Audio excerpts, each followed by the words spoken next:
top 2 answers. What creates the most happiness out of people in their midlife?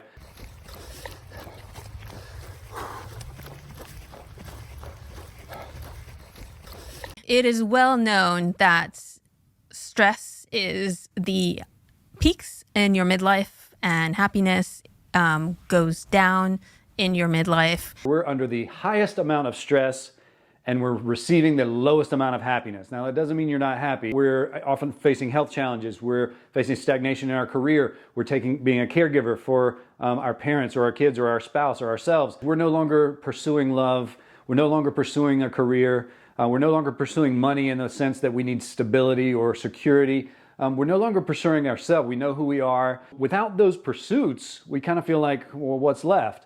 And that creates this idea that we have trouble seeing what's next. That falls us into common and basic routines that produce unhappiness. So the reason we're not happy in our midlife is because of our routines, because of our comfort. To put it simply, we stop learning. We stop pursuing knowledge. We think that our knowledge is enough and we just write it out. Top 2 answers. What creates the most happiness out of people in their midlife?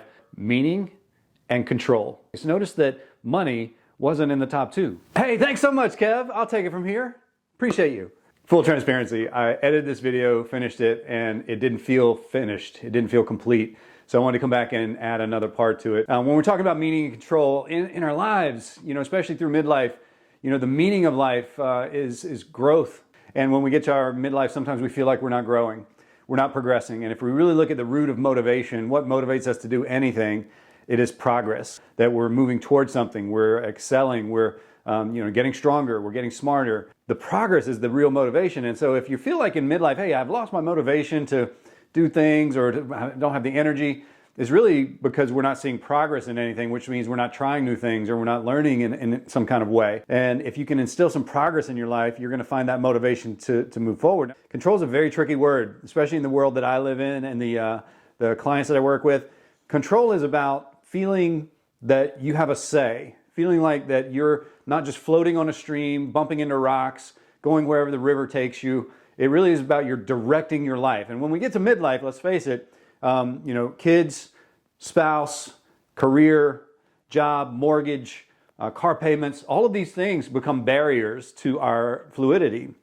They become barriers to us feeling like we can just move, go wherever we want. We feel a little restricted by that. So control becomes a very, very important part through our midlife about how we behave in the world. And when it comes to your career, people often feel like they don't have control over whether they stay in the job, stay in corporate, or don't.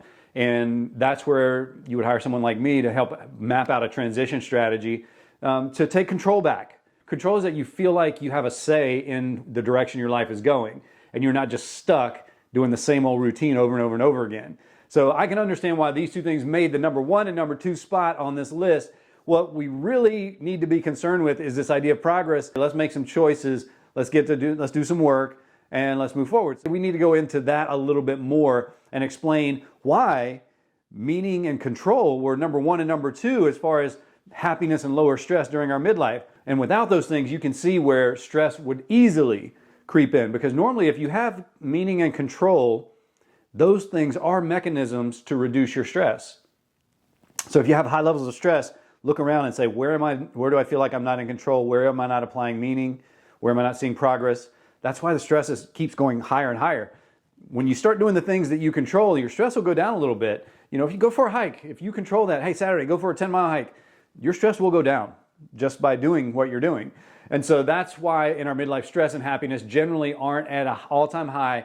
It's because we don't take control of our lives and we don't apply ample meaning to the things that we do with our lives. Next CREST was started so that we give people in their 30s, 40s, 50s, 60s and beyond, we give them that control and that meaning so that we lower our stress, which helps our mental health, physical health, increases our lifespan, and we increase our happiness. There, I now feel complete. Thank you for obliging me the last few minutes of this video. As always, leave any comments, any additions you'd like to see below. My name is Kevin, and we'll see you next time.